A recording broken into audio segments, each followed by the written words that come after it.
Hello guys, इस video में हम देखेंगे कि प्रतिबिंब द्वारा बनना क्या होता है, प्रतिबिंब बनने की कितनी स्थितियां हैं। तो फ्रेंड्स, अवतल दर्पण में प्रतिबिंब बनने की 6 स्थितियां होती हैं। अब 6 स्थिति है। पहली वस्तु अनंत पर हो, पहली कंडीशन। दूसरी वस्तु इनफाइनाइट का मतलब होता है अनंत, यानी कि इनफाइनाइट तथा सी के बीच। अनंत तथा सी क्या होता है? वक्रता केंद्र के बीच। तीसरा है जब वस्तु सी पर हो, सी मतलब वक्रता केंद्र, जब वस्तु वक्रता केंद्र पर हो। चौथा है जब वस्तु सी वक्रता केंद्र तथा एफ मुख्य फोकस के बीच हो। पांचवा स्थिति है जब वस्तु मुख्य फोकस पर हो। और छठी स्थिति है जब वस्तु मुख्य फोकस तथा ध्रुव के बीच हो। इतनी स्थितियां हैं। अब इन लोगों को सीरियल बाय सीरियल याद करना कठिन रहेगा कि सबसे पहली स्थिति कौन है। तो इसके लिए आगे फिगर के माध्यम से समझेंगे कि कितनी स्थितियां, कैसे ट्रिक बनता है। आप लोग आगे वाले इस फिगर को देख लीजिए और तुरंत आपको याद हो जाएगा कि कितनी स्थितियां हैं, कहाँ प्रतिबिंब बनता है। ध्यान से समझिए फ्रेंड्स, ये आप फिगर अगर ध्यान से देख लेंगे तो आपको एकदम क्लियर हो जाएगा कि कैसे प्रतिबिंब कहाँ बनता है, कितनी स्थिति। देखो फ्रेंड्स, सबसे पहले इधर से इधर से हम स्थितियां ज्ञात करेंगे। देखो यहाँ पर आप लोगों को पता है ध्रुव होता है, एफ होता है, सी होता है और ये होता है इनफाइनाइट। तो इसमें पहली स्थिति क्या हुई? इधर से वस्तुओं को रखा जाए। कैसे? इधर से वस्तुओं को रखा जाएगा, समझे? इधर से वस्तुओं को रखा जाएगा और प्रतिबिंब यहाँ से फोकस स्टार्ट होगा इधर बनना और अनंत से वस्तु रखी जाएगी। सबसे पहले याद कीजिए, पहले अनंत से वस्तु को रखना शुरू किया जाएगा। तो पहली स्थिति इसकी क्या बनेगी? फिगर में समझिए, जब वस्तु कहाँ हो? अनंत। पहला कंडीशन क्या बना? जब वस्तु अनंत पर हो, इनफाइनाइट की ओर से वस्तुओं को रखा जाएगा। इनफाइनाइट ऐसे वस्तुओं को रखा जाएगा और फोकस के इधर प्रतिबिंब बनता चला जाएगा। तो पहले वस्तु क्या हुई? इनफाइनाइट पर रखी गई। दूसरी वस्तु इनफाइनाइट के बाद क्या आता है? सी में। क्या आता है? सी। तो दूसरी कंडीशन क्या होगी? सी नहीं, इनफाइनाइट और सी के बीच। देखो इसके बीच में रखी जाएगी वस्तु। सेकेंड क्या आ जाएगा? इनफाइनाइट और सी के बीच यहां पर आएगा सेकेंड। समझे? पहले इनफाइनाइट, दूसरी इनफाइनाइट तथा सी के बीच। अब तीसरी क्या आ गया? तीसरा फिर सी आ जाएगा। सी तीसरी पोजीशन। ध्यान से, पहला इनफाइनाइट पर रखा जाएगा, दूसरा इनफाइनाइट तथा सी के बीच, तीसरा फिर सी, फिर ऐसे बढ़ते चलेंगे। फिर चौथा पोजीशन क्या आ जाएगा? सी। उसके बाद एफ है तो इसके बीच में भी वस्तु होगी सी तथा एफ। ये आएगा फोर्थ कंडीशन। चौथी शर्त होगी सी तथा एफ के बीच। फिर उसके बाद क्या आता है? एफ। तो एफ पांचवा कंडीशन होगा, एफ पांचवा। उसके बाद आता है पी, तो पी और एफ के बीच में हो जाएगा, तो छठवां कंडीशन। तो ऐसे आप लोग तुरंत समझ गए होंगे कि इसकी कितनी शर्तें हैं। तो सबसे पहले देखेंगे इनफाइनाइट, उसके बाद इनफाइनाइट तथा वक्रता केंद्र के बीच सेकेंड। उसके बाद क्या आता है? सी, तो सी थर्ड पोजीशन। उसके बाद एफ आ रहा है तो उसके बीच में उससे पहले रखा जाएगा फोर्थ। उसके बाद एफ मुख्य फोकस पर पांचवा। उसके बाद आ रहा है पी, तो उनके बीच में दोनों के पहले रखेंगे 6। तो इस प्रकार से 6 कंडीशन। तो मैंने बताया है प्रतिबिंब को रखने की कंडीशन ऐसे अनंत से चलता ऐसे जा रहा है। उसके बाद मैंने बताया है कि इस प्रकार अगर इस दिशा में चलेंगे तो ये वस्तुओं को रखने का सीरीज है। अब प्रतिबिंब बनने का सीरीज क्या है? तो प्रतिबिंब फ्रेंड्स यहाँ एफ से बनेगा और इससे बनता जाएगा ऐसे। देखो ध्यान से, कितना आसान ट्रिक है, आप लोग तुरंत समझ जाएंगे। अब देखिए, सबसे पहला कंडीशन अनंत है, तो अनंत पर पहला कंडीशन रखा गया है। तो इधर से एफ से स्टार्ट होगा, तो इसका मतलब पहला प्रतिबिंब एफ पर बनेगा। क्लियर? पहला प्रतिबिंब कहाँ बनेगा? एफ। तो ये प्रतिबिंब के लिए ये ऊपर क्या है? वस्तु के लिए। नीचे क्या है? इमेज का मतलब क्या होता है? प्रतिबिंब। समझिए, इमेज का मतलब प्रतिबिंब। तो देखिए, पहले इनफाइनाइट पर रखा गया तो एफ पर बनेगा। एफ से पहला बिंदु यहाँ एफ से स्टार्ट होगा प्रतिबिंब बनना, और इनफाइनाइट से स्टार्ट होगा वस्तु को रखना। अब दूसरा रखा गया है इनफाइनाइट अनंत और सी के बीच में, तो उसके बाद ऐसे बीच में आओ, एफ पर बनेगा। फिर एफ के बाद सी आ रहा है, तो इसका मतलब इधर से अब चलेंगे तो एफ व सी के बीच बनेगा सेकंड प्रतिबिंब। क्या बनेगा? एफ व सी के बीच। समझे? इधर से वस्तु की स्थिति जैसे बढ़ेगी उधर से ऐसे ही प्रतिबिंब बनता चला जाएगा। उसके बाद थर्ड आता है जब वस्तु ऊपर के यहाँ रखी हो सी पर, तो देखिए एफ हुआ सी के बीच 2 नंबर बन चुका है, उसके बाद नंबर आता है सी। तो जब सी पर वस्तु रखी जाएगी 3 तो सी पर, इसका मतलब ये आ रहा है, तो सी पर तीसरा नंबर प्रतिबिंब बनेगा। ध्यान दीजिए, जैसे जैसे वस्तु इधर खिसकेगी वैसे वैसे प्रतिबिंब इधर खिसकता जाएगा। उसके बाद चौथा कंडीशन है वस्तु को रखने की सी तथा एफ आ रहा है, तो एफ के तीसरा हो गया। उसके बाद चौथा सी और एफ के बीच में रखेंगे, पहले ये पर नहीं, सी और एफ के बीच में रखेंगे तो चौथा कंडीशन, तो ये भी एक पॉइंट खिसकेगा। तो इसके बाद सी के बाद इधर आ रहा है इनफाइनाइट, तो पहले इनफाइनाइट पर नहीं, इनके बीच प्रतिबिंब बनेगा। तो फोर्थ कंडीशन ये हो गया। जैसे वस्तु जाएगा एक एक पॉइंट, पहले सेंटर पर, फिर दोनों सेंटर के बीच, फिर सेंटर पर, फिर सेंटर के बीच। तो पांचवा, जब वस्तु सी तथा एफ के बीच रखा जाएगा तो इमेज बनेगा सी तथा इनफाइनाइट के बीच। फिर पांचवा याद कर लीजिए, पांचवा जब वस्तु कहाँ हो, फोकस पर हो। जब वस्तु कहाँ हो, फोकस पर, तो जब एक पॉइंट इधर खिसके तो इसका प्रतिबिंब बनेगा, पहले सी इनफाइनाइट के बीच बन रहा था, अब पॉइंट इधर खिसकेंगे तो डायरेक्ट इनफाइनाइट आ जाएगा, तो पांचवा बनेगा इनफाइनाइट। वैसे क्लियर हो गया। इनफाइनाइट का जब मुख फोकस पर बनता है, इनफाइनाइट पर रखी वस्तु का प्रतिबिंब मुख फोकस पर बनता है, तो अगर फोकस पर रखेंगे तो इसका भी प्रतिबिंब तो इनफाइनाइट पर बनेगा। क्लियर, ये पांचवा। उसके बाद कंडीशन देखिए, छठवां है जब वस्तु एफ तथा पी, तो ये कंडीशन अलग है, पांचों सेम है। इसका प्रतिबिंब जो बनेगा, क्योंकि यहाँ पर और कोई सेंटर नहीं है, एकदम बगल में है, इसलिए इसका प्रतिबिंब यहाँ दर्पण के पीछे बनेगा। कहाँ बनेगा, दर्पण के पीछे। यही सबसे अलग है, यही सबसे पॉइंट अलग है। ये अवतल दर्पण है। अवतल दर्पण की प्रत्येक स्थिति में प्रतिबिंब हमेशा बनता है कैसा, वास्तविक और उल्टा। कैसा बनता है, कैसा बनेगा, वास्तविक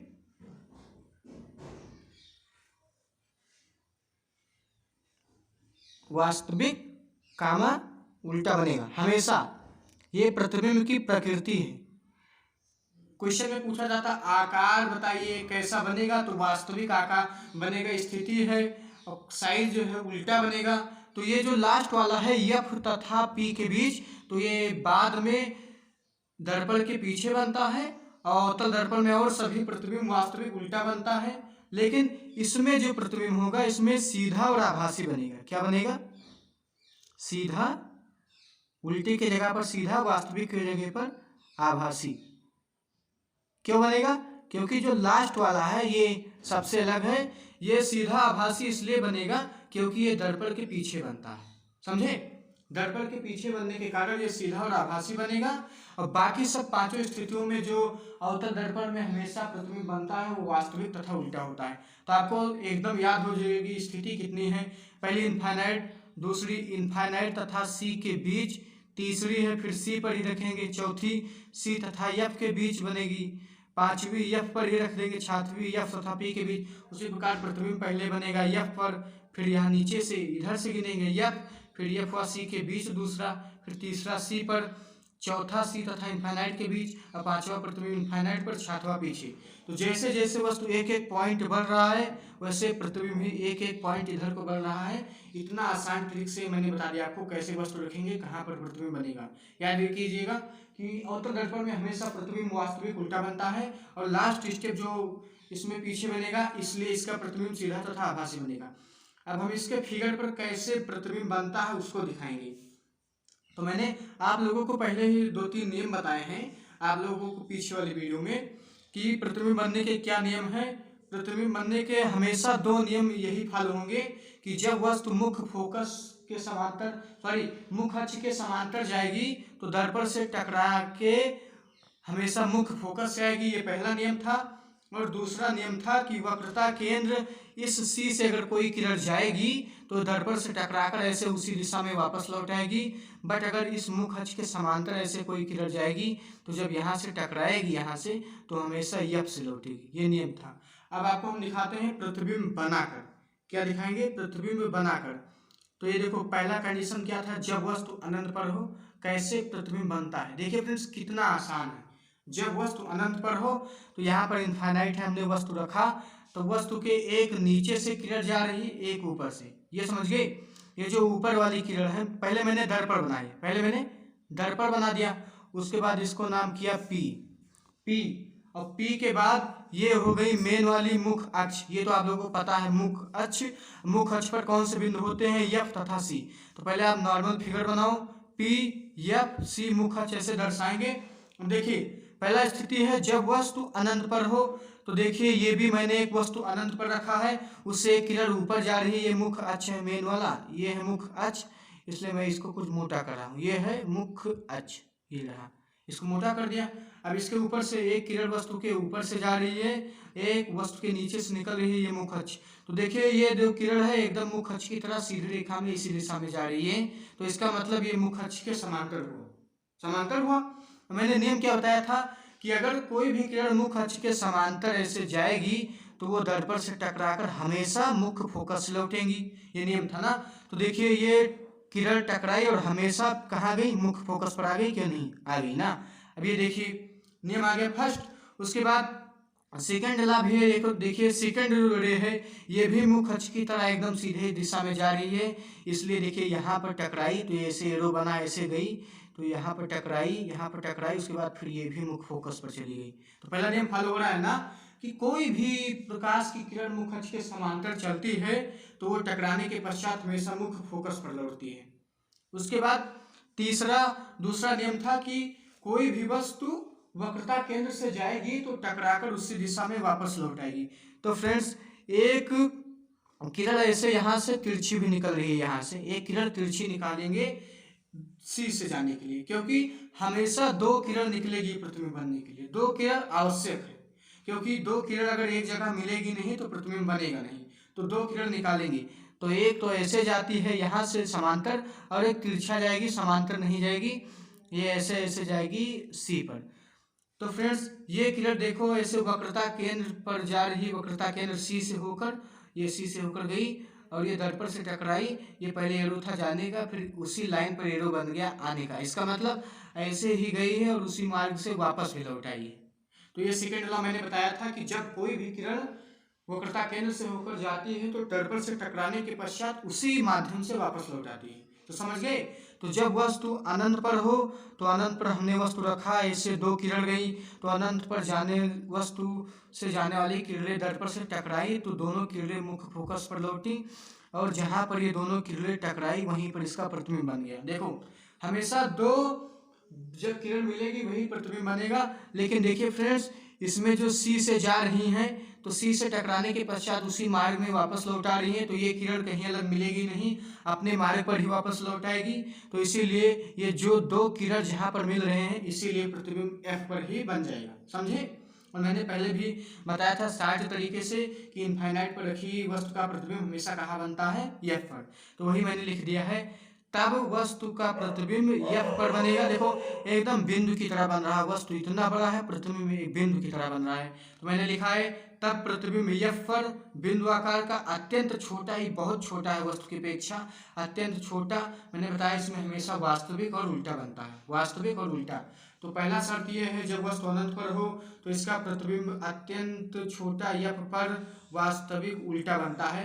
तो ये पूछा जाएगा जब वस्तु अनंत पर हो तो प्रतिबिंब कैसा बनेगा। तो आप लोगों को वस्तु को अनंत पर रख के ऐसे किरण लाना है, दर्पण से टकराने के पश्चात एफ पर बनते हुए दिखाना। समझ गए कितना ईजी है। अब उसके बाद सेकेंड क्या हुआ? इनफाइनाइट हो गया, यहाँ पर रहता। अब उसके बाद आप लोगों को पता चल गया होगा कि दूसरा आएगा इनफाइनाइट और सी के बीच में। तो दूसरी स्थिति क्या बनेगी? इनफाइनाइट व सी। तो दूसरा देखते हैं जब वस्तु कहाँ हो? इनफाइनाइट तथा सी के बीच हो तो प्रतिबिंब कैसा बनेगा। जब वस्तु इनफाइनाइट तथा सी के बीच हो तो आ गया, जब वस्तु कहाँ हो? इनफाइनाइट तथा सी के बीच हो तो प्रतिबिंब कैसा बनेगा। तो फ्रेंड्स देखिए जब वस्तु इनफाइनाइट तथा सी के बीच, तो देखिए यहाँ पर होता है इनफाइनाइट, आप लोगों को पता है ये सी है। तो मैंने पहले दर्पण बना दिया, ये मुख्य अक्ष हो गया मेन वाला, इस पर एफ लिख दिया, पहले सी लिख दिया। देखिए इनफाइनाइट और सी के बीच ये भी वस्तु रखा। अब ये भी से ऐसे किरण यहाँ से ऐसे जा रही है, किरण जा रही है, उसके पश्चात ये किरण ऐसे जाई, ऐसे आई, ये एरो मैंने लगा दिया। तो ये दर्पण से टकराई और मुख्य फोकस से लौटी, एफ से ऐसे लौटी, ऐसे गई दर्पण से टकराकर एफ से लौटी आई। क्योंकि नियम ही ऐसा है, अगर कोई किरण मुख्य अक्ष के समांतर चलेगी ऐसे, जैसे ये मुख्य अक्ष इधर को है ऐसे ये भी इधर को जाएगी, तो वो दर्पण से टकराकर मुख फोकस से लौट आएगी। पहला नियम फॉलो हो गया। दूसरा नियम हमको एफ हो गया। दूसरा नियम हमको दो किरण हमेशा ले जानी पड़ेगी, तो एफ पर हो गया पहले। दूसरा हम सी से लाएंगे, तो दूसरा यहाँ से वस्तु की किरण, एक किरण इधर भी आ गई सी पर। तो हमने बताया है कि जब वस्तु सी से जाएगी तो दर्पण से टकराकर उसी मार्ग से वापस लौट आएगी। तो ये देखिए एरो ऐसे आ रही है, फिर ये एरो इधर टकराने के पश्चात एरो बन गया, जा भी रही है। तो इसका मतलब ये कहीं पर विचलित नहीं होती, दर्पण से टकराकर उसी मार्ग में वापस लौट आती है। तो देखिए पहली किरण आई मुख अक्ष के समांतर, नियम के अनुसार टकराने के बाद हमेशा एफ से आएगी। और दूसरा नियम हमको दूसरी किरण सी से ले जाना पड़ेगा, तो सी से टकराकर उसी मार्ग से वापस लौट आई। तो देखिए ये दोनों बिंदु यहाँ पर मिल रहे हैं, यहाँ पर मिल रहे हैं ये। तो यहाँ से ऊपर से मुख अक्ष से नापेंगे, क्योंकि यहाँ से मुख अक्ष, तो मुख अक्ष से ऐसे नीचे की ओर बन रहा है, और ये इतना प्रतिबिंब। तो यहीं पर ये वस्तु का प्रतिबिंब हो गया, ये लाइन ये। देखिए फ्रेंड्स, ये वस्तु की अपेक्षा छोटा बनता है, वस्तु इतना बड़ा है और प्रतिबिंब यहाँ से यहाँ तक है। ये बिंदु के आकार का है, बिंदु के आकार का है। देखिए फ्रेंड्स, बिंदु के आकार का है, वस्तु इतना बड़ा है, तो इसलिए ये भी वास्तविक और उल्टा, हमेशा वास्तविक उल्टा बनेगा। आपको साइज यहाँ पर चाहे छोटा बड़ा, लेकिन याद रखना है हमेशा तो दर्पण में प्रतिबिंब वास्तविक तथा उल्टा बनता है। तो ऐसे मैंने आपको फिगर में समझा दिया। अब देखिए तब प्रतिबिंब कहाँ बनेगा, पहले फोकस पर बना, दूसरे बार एफ तथा सी के बीच बन रहा है ना। जब वस्तु इनफाइनाइट तथा सी के बीच ऊपर से वस्तु है, तो नीचे प्रतिबिंब बन रहा है एफ तथा सी के बीच। मैंने वही लिखा है, तब प्रतिबिंब एफ तथा सी के बीच छोटा, वास्तविक तथा उल्टा बनता है। क्लियर। अब उसके बाद अगली स्थिति क्या आती है, जब वस्तु अनंत पर हो।